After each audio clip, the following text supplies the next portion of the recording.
Assalamualaikum warahmatullahi wabarakatuh. Salam sejahtera untuk kita semua.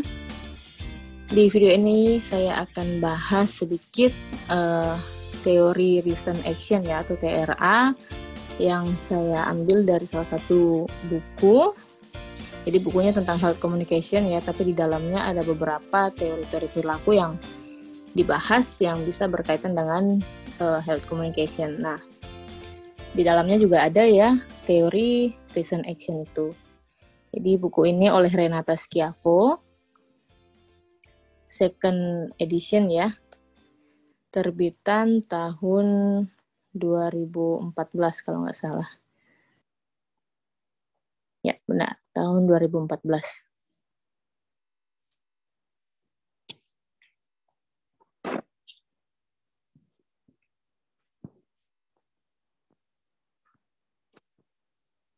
Nah, di sini ada satu bagian yang membahas Theory of Reason Action ya, atau kita singkat dengan TRA. Nah, di teori ini terkenal dengan faktor niat. Jadi dia menyebutkan bahwa untuk mengambil suatu tindakan, maka peran penting dari faktor niat. Ada peran penting dari niat di situ. Nah, ada dua faktor yang disebutkan di sini ya, dua faktor yang berkontribusi terhadap niat tersebut. Yang pertama adalah person attitude atau sikapnya, dan yang kedua adalah person subjective norm atau norma subjektif terhadap perilaku. Jadi di bagian pertama ya kita bahas yang person attitude ini, itu disebutkan bahwa bisa positif atau bisa negatif ya terhadap suatu perilaku kah atau suatu konsep yang ditawarkan. Jadi misalnya ketika seseorang menganggap suatu program itu bermanfaat untuk dia, maka sikapnya bisa jadi positif. Tapi kalau dia merasa banyak kurangnya, maka sikapnya bisa jadi negatif. Jadi ini adalah dari diri sendiri. Kemudian yang kedua, person subjective norm. Ini disebutkan opini atau judgment, entah itu positif atau negatif, yang berasal dari lingkungannya.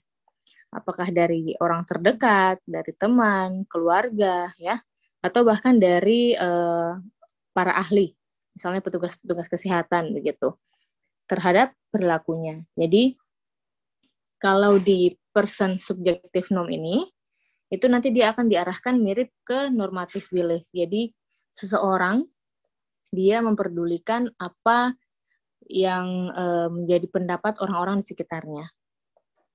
Misalnya di sini dicontohkan ya, my friends do not approve that I smoke marijuana. Jadi ketika dia mau merokok, dia melihat bahwa teman-temannya ini tidak suka kalau dia merokok, atau keluarganya tidak suka dia sering konsumsi rokok. Nah, dengan adanya rasa tidak suka tersebut, itu akan menjadi pertimbangan dia, misalnya untuk berhenti merokok.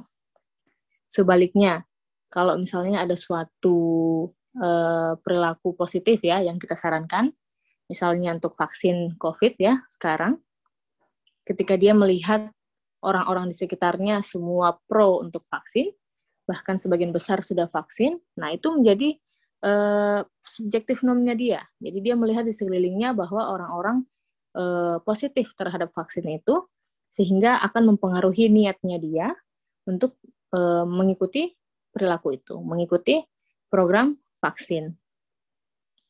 Seperti itu. Jadi person's attitude-nya sama person subjective norm. Nah, di sebelah sini ada beberapa catatan kecil ya, dituliskan ada behavioral belief dan juga ada normative belief. Jadi kalau behavioral belief itu diartikan keyakinan orang tersebut, apakah terhadap konsekuensi atau terhadap perilaku yang ditawarkan, yang akan dia ikuti. Jadi person own belief-nya, pribadinya dia sendiri. Sementara kalau yang normatif, ini diartikan sebagai pendapat dari orang lain, ya. significant others will approve or not. Jadi pendapat dari orang lain. Nah, ini kemudian diartikan sebagai normative belief.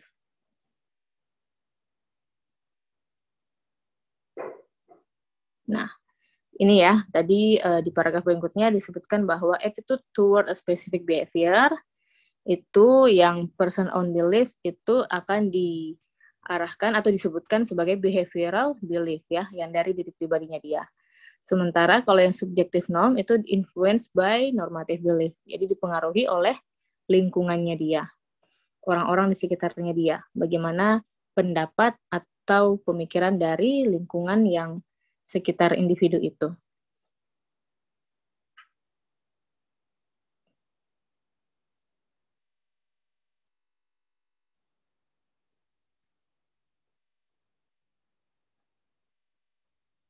Nah, itu dia tadi sedikit penjelasan ya dari buku Schiavo, Renato Schiavo ini mengenai teori of reason action.